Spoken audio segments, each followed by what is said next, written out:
you had some time in your quarantine to come and be with me for this short little episode on Come to the Rainforest. I think it's going to last about 20 minutes, maybe 25. Really casual, laid back. I just know that some of you have asked me over, the months and over the years, what do you exactly do there?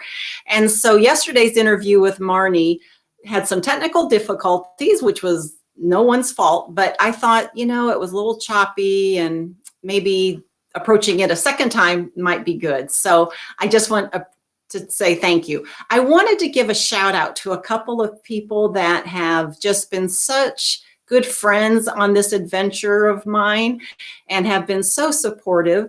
And so I just want to give a shout out to Elizabeth Price. She's a reenacting friend of mine, and she's just a dear lady. And Barbara and Anna Corey, they are some prayer warriors that are always checking in on me, always asking, how can we pray? And I so appreciate those sweet spirits. Mary Burns is my personal assistant. She's taken on keeping me straight and keeping me from being overwhelmed with too much stuff. She's also the secretary of my foundation. And then I would be remiss to not thank Carlos Godoy, who is my vice president, who lives in Ecuador and helps arrange all of my trips and advises me on all the indigenous information that I need to know. And he's the one that receives the invitation to the villages for us. So let's get started on Come to the Rainforest. So I asked if anybody had any questions that you could write me, PM me, and I have a couple of those. I got some and I just chose 3, and we'll do that after I just do a little bit of a summary. So what I'm going to talk about is, first, I'm just going to tell you, how did I get here? Second, what do we exactly do? And then I'll answer the questions and then I'll let you go. So how did we get here? I never in my life thought I would be running a foundation. And in fact, I was telling Mary the other day that my husband's really the one that pushed me to make this foundation. And I was so worried about it taking up all of my time and becoming a stressor. But he said, Karen, you got to be legitimate. If you have a donor, they need to be able to, write it off their taxes. So the foundation I created is Come to the Rainforest. And it got its name because every time I would go down before the foundation was created, they would say to me, like, tell people to come to the rainforest. You come back to the rainforest. Don't forget us here in the rainforest. Come to see us. And Come to the Rainforest just kept showing up and up and up and up. And I thought, okay, that's going to be my foundation's name. It's easy to remember, but it doesn't really explain what we do. So how I got to the foundation part was when back in the 1980s, I was a Bible college student. And I went to a Bible college that really emphasized missions. And I did not go to become a missionary. I went because I just wanted to study the Bible in depthly. And my parents were totally against me going. I went anyway. And while I was there, you kind of get the bug because everybody's talking about missions and they're going on mission trips. And you're sitting there like, I'm not going. And I think it was my sophomore year, I just felt this love and this desire to serve in the Amazon. And I won't go into depth on that, but I just felt so connected to the Amazon area.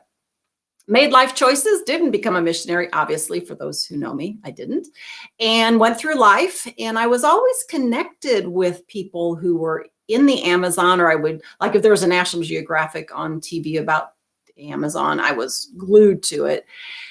And I had some remorse that I never went, but I can't say it was overwhelming, to be honest. It was just, I said in the other video yesterday, it was like God kept whispering to me, Amazon, Amazon, Amazon. And so in 2012, the Bible college I taught at wanted me to find a adult student who had graduated, that we needed him to do something if he would for the college. And so I tracked him down. His name's Paul Dawson. Hi, Paul and Sandra. And when I finally tracked him down through his church that he was the minister at. And when I clicked on his church's website, because I was just going to write him an email, the first thing that came up was something that said, like, come with us to the rainforest on a medical mission or something like that. And I could not believe that I was reading those words and that Paul Dawson was going to the rainforest. So instead of writing him, I called him, we met up, and I said, Paul, I want to go. And I said, but I'm not medical. I don't know anything at that time about medical. And he said, that's okay. If you want to go, you can count pills if nothing else. So in 2012, in August, I went with a medical team down to Ecuador. We went to the city of Puyo, which is where my vice president lives. It's a small little town. And we did medical missions in that area. And while I was there, I was just, it wasn't in the rainforest, but I was like, I've got to come back. I've got to do something here. So the doctor that was the head of the mission and we just started chit-chatting and told her, about, I want to come back. And she said, I can tell you're just like driven to be here. And so she introduced me to Carlos, who was working at that time as our interpreter.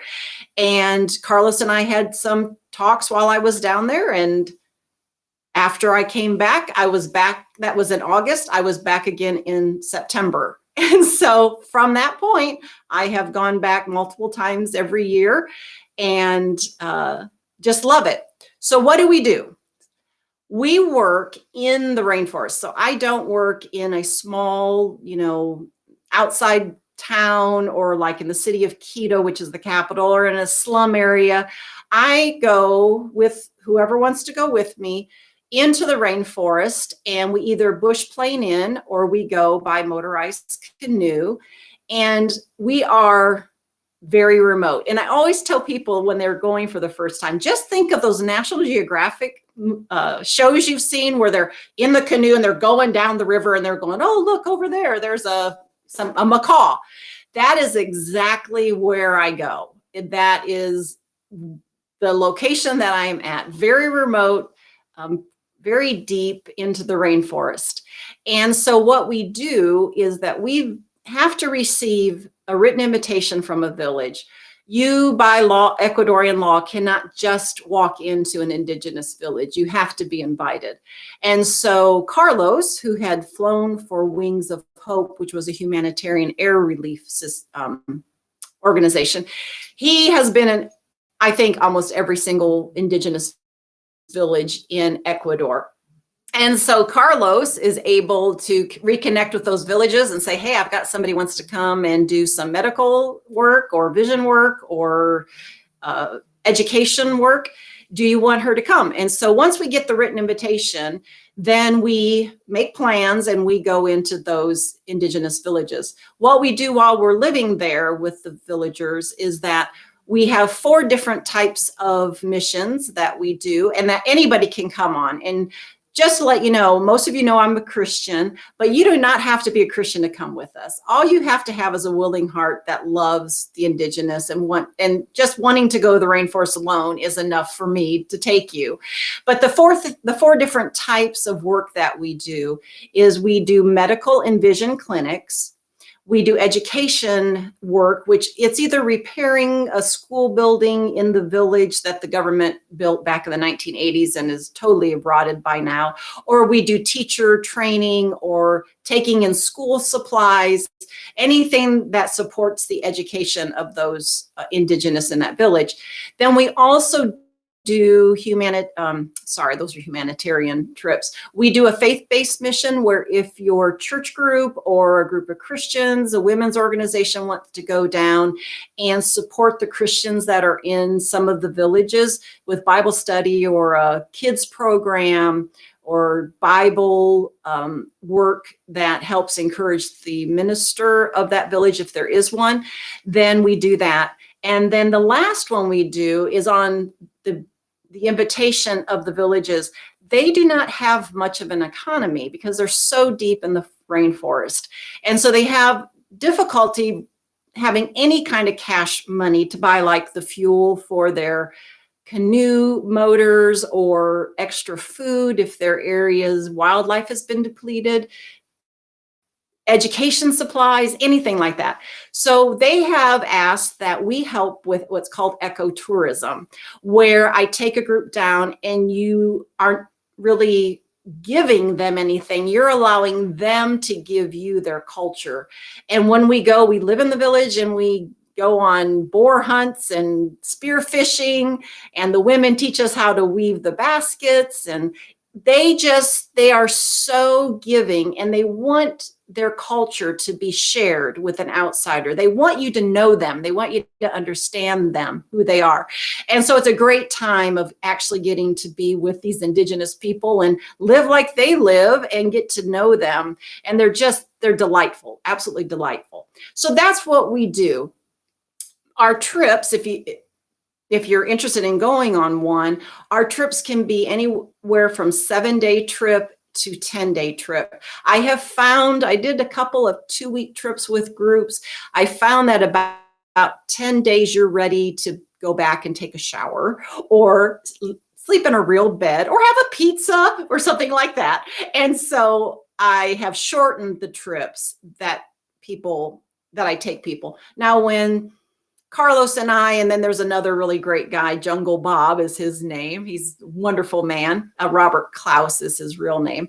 When we go down, if we're not taking anyone else with us, we'll stay as long as, we need to do whatever projects we have on the docket for that time.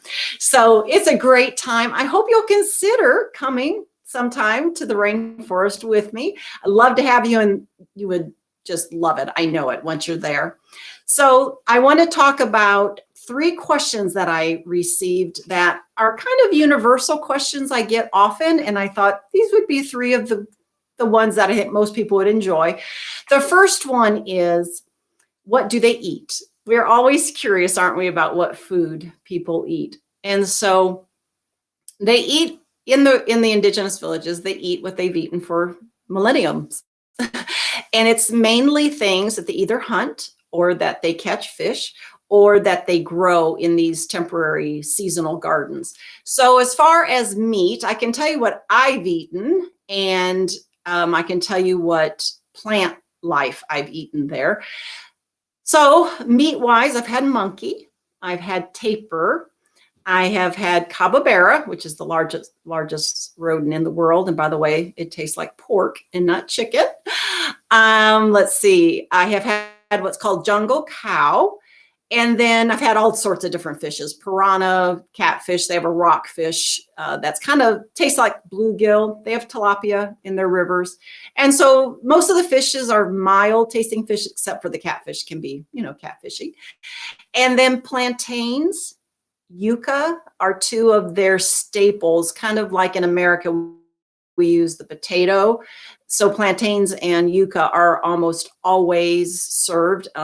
Yucca is also known as manioc, and those are served at almost every meal, basically boiled. They cook mainly by boiling the item. Like if they catch a monkey, they kill a monkey, they just throw the whole carcass on the fire. It singes the hair off, and then the monkey boils from within. I mean, it's dead, but the skin casing is basically the pot, and then it's shared. And so, I've also had wild boar. That was really, really good.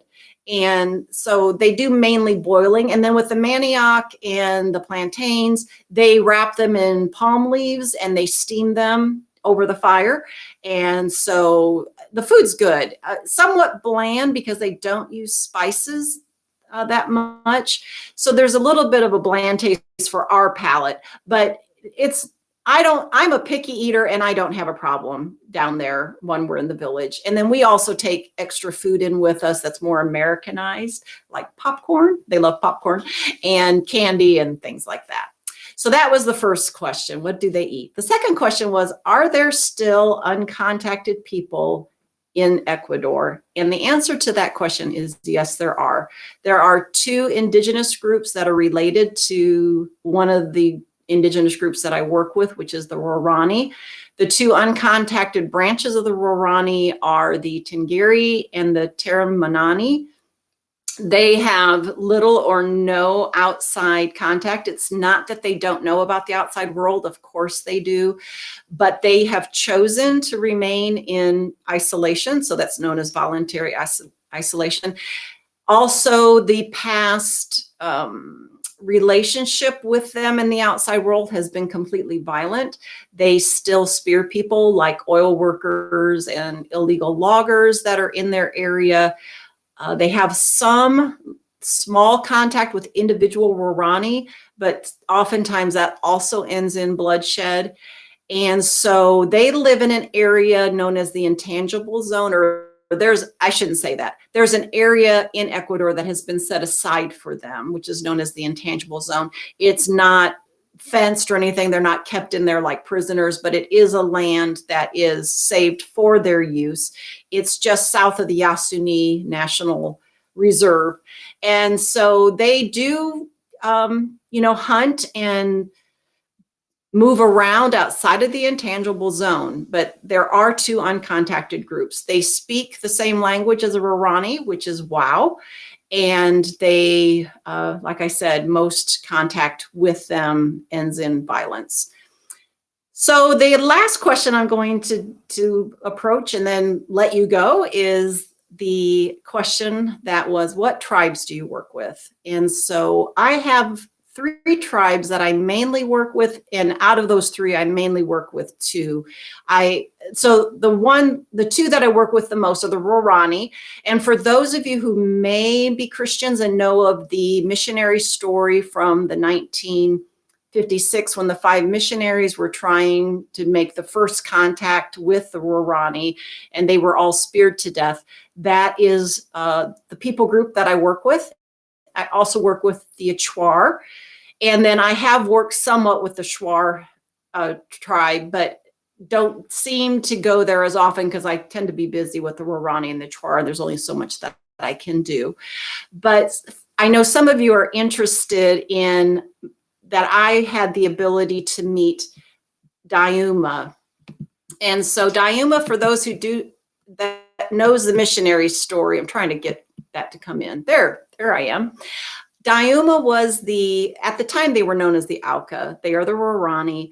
She was an Auca that had come out of her village because of the violence among the Waorani. And she ends up being the person who goes back into her village and takes Rachel Saint and Elizabeth Elliot, who end up having the first peaceful contact with the Waorani in history. Elizabeth Elliot was the wife of one of the men that was speared to death. And then Rachel Saint was the sister of one of the men that had been speared to death. And so that's Dayuma. She regretfully has passed away, but I did have the opportunity to meet and speak with her.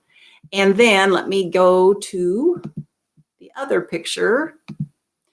Here I am with Mincaye. Mincaye was one of the men that killed the 5 men on what's known as Palm Beach, the 5 missionaries. He knows that he helped kill Nate Saint. And so Mincaye, all I can say about him is he's delightful. I love that man. He is so fun.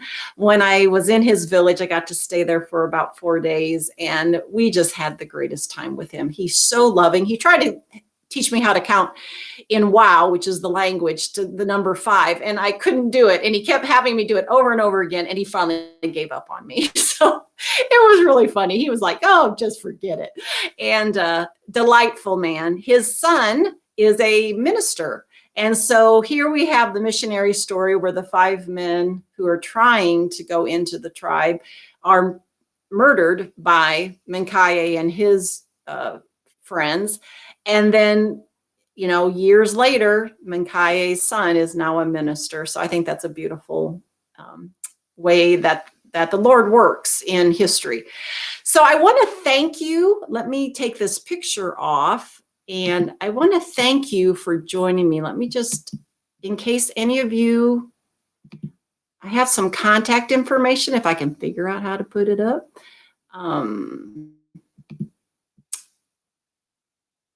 So if any of you aren't following me either on Facebook or on Instagram, here's how you find me. It's Come to the Rainforest on both. I would love for you to like my page and like my Instagram and start following me. I might end up doing more of these live streams if I think that there is some interest in it. I have bunch of artifacts that have been given to me. In fact, back to the uncontacted question, I actually have a spear that is an uncontacted spear that was given to me by a Warani. And yes, it's a used spear. It was taken out of a dead body, but I have one, and it's 11.5 feet long, and it was very difficult to get through the airport. Let me tell you that. And that's a story for its own. So maybe we'll tell that story, because I've got funny stories that happened to me in Ecuador and in the airports. So anyway, I want to thank you for taking your time to come and visit with me. I hope you've enjoyed it. If you have any comments or any questions that I might answer for you, let me know. Just PM me. And I hope that you all have just a great afternoon. Keep well, keep safe, and I'll see you again sometime soon. Bye-bye.